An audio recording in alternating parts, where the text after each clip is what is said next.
Hello and welcome to the Bulletin with UBS on Monocle Radio. Each week, the sharpest minds and freshest thinkers in finance take you beyond the numbers and hype, right to the heart of the big issues of the day.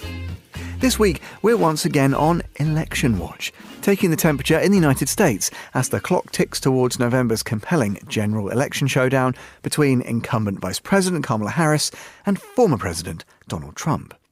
In today's show, we'll reflect on the recently wrapped Democratic National Convention in Chicago, discuss the broader context of Vice President Harris's truncated campaign for the Oval Office, and consider what the latest polling tells us too. Following President Biden's rather abrupt decision to withdraw from the race back in July and to endorse his VP, the dynamics of the contest changed swiftly and pretty significantly. Not only did Harris promptly garner enough support from fellow Democrats to be anointed as the party nominee, but recent polling suggests she's better positioned in a head-to-head contest against Trump. So, where do we stand, and what does all this mean in terms of election scenarios and probabilities, as well as for the potential direction of travel in terms of policy and economics in the US?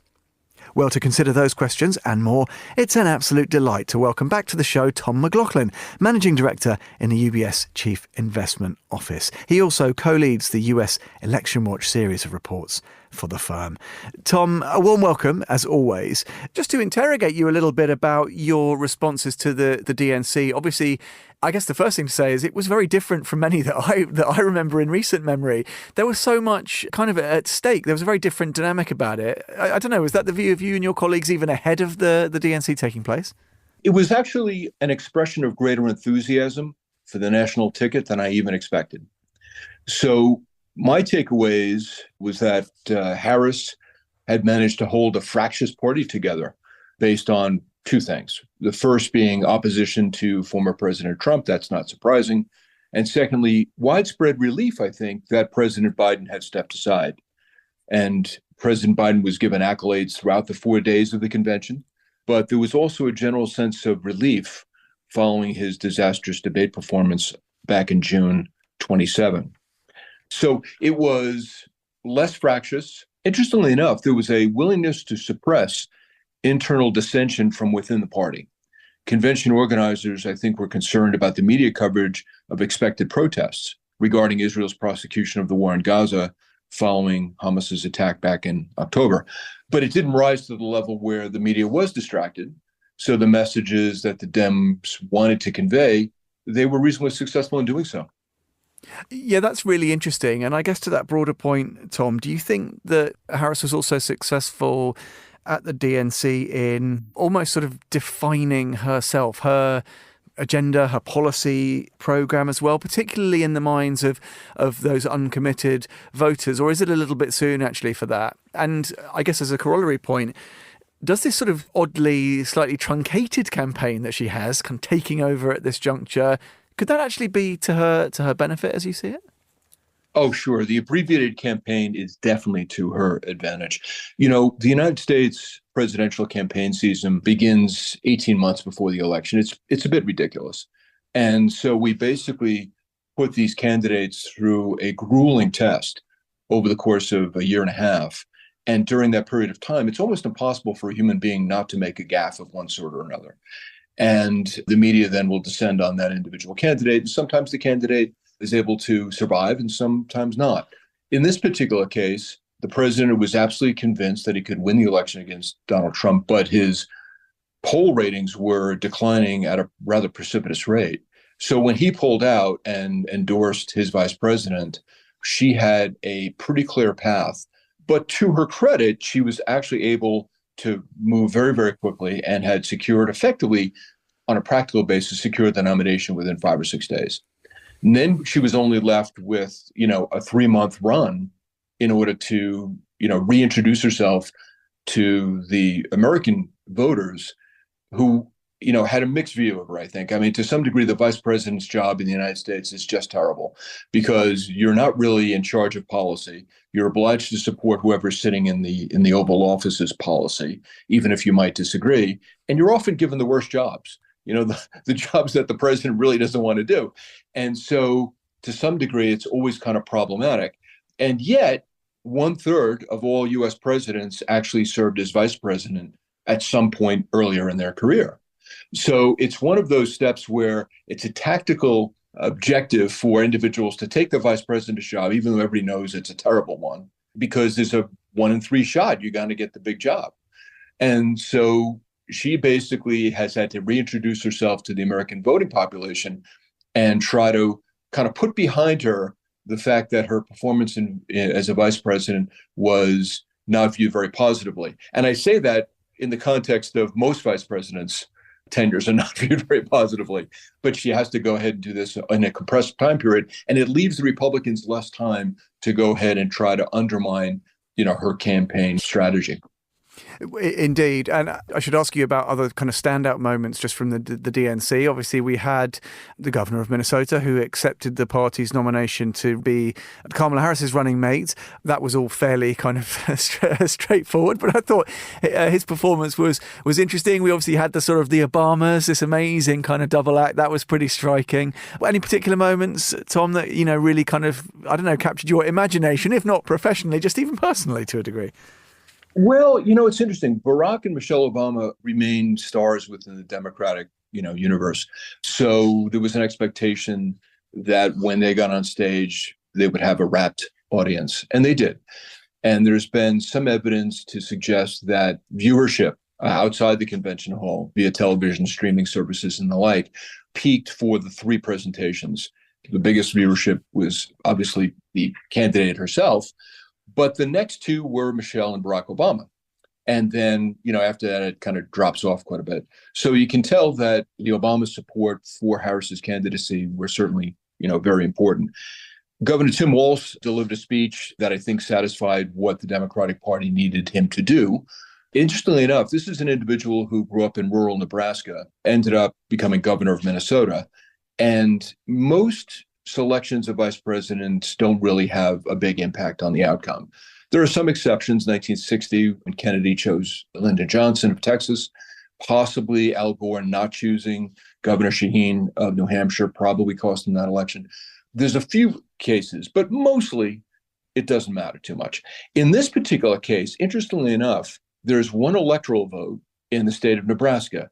For those who may not be familiar, 2 states in the United States, Maine and Nebraska, allocate their electoral votes according to who wins each congressional district. The remaining 48 states in the District of Columbia, it's a winner-take-all. But in the case of Nebraska, there is one seat that is a pivotal swing seat. And we call it purple because it's, a Republican or a Democrat could win it. Because he's a Nebraska native, even as governor of Minnesota, the Democrats will basically, I think, place him in the city of Omaha to go ahead and campaign like crazy, because that one electoral vote in such a close election could possibly matter. Well, that is really interesting. And I wanted to kind of get you to shift your sights, Tom, a little bit onto the scenarios, these probabilities, possibilities. We love how you and your colleagues set these out, of course, in these different kind of scenario analyses. And I think it's interesting. It's a very different conversation we're having now than we would have had, I don't know, but even a few short weeks ago, for obvious reasons. A lot has changed. Just give us a couple of the headlines then, where these shifts are. We talked before about blue sweeps, red sweeps, the respective protagonists winning with a split Congress and so forth. Well, where are we at now? Just bring us up to speed if you can. Well, sure. As you're right, we did revise the forecast. And we now have a 40% probability of Harris winning with a divided Congress. That would be a Republican Senate and a Democratic House. And another 15% that she wins in what we refer to as a blue sweep. In other words, a narrow 55% likelihood that Harris wins the presidency. And again, you have to talk a little bit about how Congress comes out after November as well. But 55%. Former President Trump's odds are down to 35% with a unified GOP Congress, and another 10% that Republicans still lose control of the House despite winning the Senate and the Oval Office. So that brings him to 45%, 55 for Harris, 45 for Trump. This gives you a sense of how close the election is going to be. But to your point, it's a bit of a reversal of where it stood 6-7 weeks ago. Another way to look at the odds is that there's still a significant 75% chance that Republicans will take control of the Senate. Democrats are, as we've discussed in the past, defending more seats than the Republicans in this particular cycle. And they're doing so in a handful of very conservative states. But you know what's interesting about this, Tom? We're finding that Democratic candidates, even in these conservative-leaning states, are doing pretty well. These are states that the Republican Party had targeted to, take over the particular seat in places like Ohio, Pennsylvania, Nevada, Arizona. And what we're finding is that the Democratic candidates are doing pretty well and much better than they were doing 8 weeks ago, which is attributable to the fact that the three constituencies that Democrats need to win the Oval Office, and in fact, probably need to win some of these swing states in the Senate, are those voters under the age of 30, African-American voters, and female voters, college educated in the suburbs. Those three constituencies tend to drive the outcome of most U.S. presidential elections and some of these Senate elections. And for the Democrats, if they get the turnout, they do well. If they don't get the turnout from those three constituencies, they tend to do poorly. And so what we've seen in terms of the probability shift over, less than 2 months now, is that with Harris coming on board as the nominee and President Biden stepping down until the end of his term, we're actually seeing those three constituencies in all the polling come back to the Democratic Party. They weren't necessarily moving to the Republican Party. They just were either not going to vote or do a protest candidate. In this case, I think they're coming back. Well, Tom, I don't know. It's sometimes tricky, isn't it? I don't want to almost get too bogged down in the potential policy machinations of all of these different scenarios you've given. But I wonder, just on a sort of more general point, and that's really interesting, as you say, that we're seeing, at least the polling suggests, that it's galvanizing these critical groups in terms of voting intention. Does this mean, or is this the wrong sort of extrapolation to make, that really we're still talking about personality? If people, Harris's campaign begins to appeal, her re-energizing the sort of democratic narrative, if you like, bringing some freshness to that discourse, does that almost sort of matter more than what people think the potential policy shifts will be depending on this or that outcome? Or is that to kind of grossly oversimplify things? Well, I wouldn't say it grossly oversimplifies it. I think you're right. Personal appeal matters a great deal. And we've put that in one column. The second column would be the U.S. economy. There's a lot of academic research to support the view that presidential elections, the outcomes are dictated by the state of the U.S. economy. And I'll give you a good example. Back in 2020, there were polls that were being done by different organizations, the Kaiser Family Foundation, Gallup, and other polling organizations. And what was interesting about this is the way you ask the question can result in different answers, right? So one question was, what's top of mind? Well, of course, we were talking about the summer of 2020, and not surprisingly, what was top of mind was the pandemic. But then the question was asked, what's most important to you in choosing a president? And it wasn't pandemic relief. The answer was the state of the U.S. economy, which is ironic because the U.S. presidents only have a limited impact on the U.S. economy. But that was the answer and how they looked at it. But as far as personal appeal goes, you think about President Trump, he's got a rock solid base that's almost immovable at 46%. And those 46% of likely voters are going to vote for him, full stop.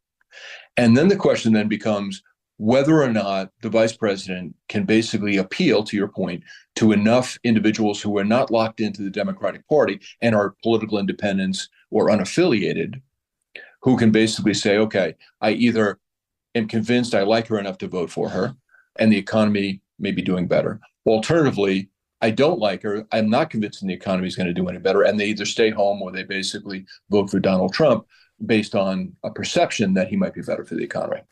Yeah, it's the economy stupid, as more than one person has said, Tom, right?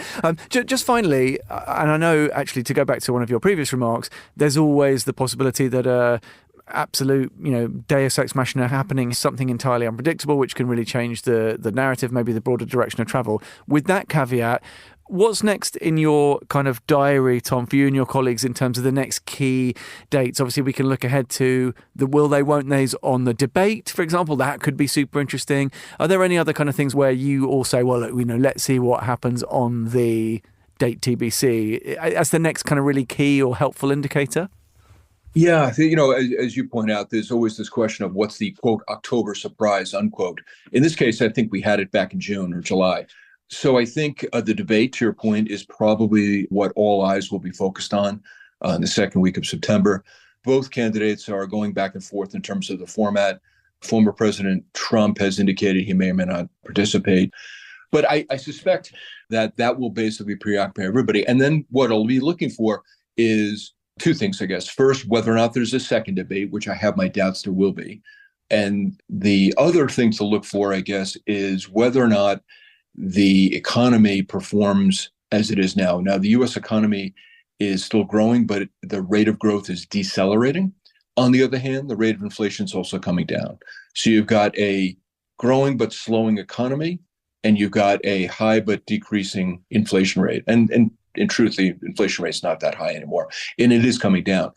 Will it happen soon enough for the remaining undecided voters, not a lot of them, but the remaining undecided voters in the 7 states that actually will dictate the outcome of the election, will come down quick enough so that people appreciate the fact that the price of eggs or bread or whatever else is lower now, and they notice the difference? If that's the case, then it gives a boost to Harris. If it's not the case, and people are still worried about it in October, then it helps Trump. Because remember, 15 of the 50 states begin early voting by October 9th.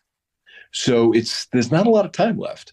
So in the next 3 or 4 weeks will be pivotal to determine whether or not, you have an appreciation by the American public as to whether or not they think the U.S. economy is in decent shape or not. Always great to hear from the excellent Tom McLaughlin here on the Bulletin with UBS on Monocle Radio. Do listen out for more from Tom and his colleagues as their election watch continues throughout the coming weeks. And don't forget, you can always discover more and find out how UBS can help you at ubs.com. This is the Bulletin with UBS on Monocle Radio. I'm Tom Edwards. Thanks for listening.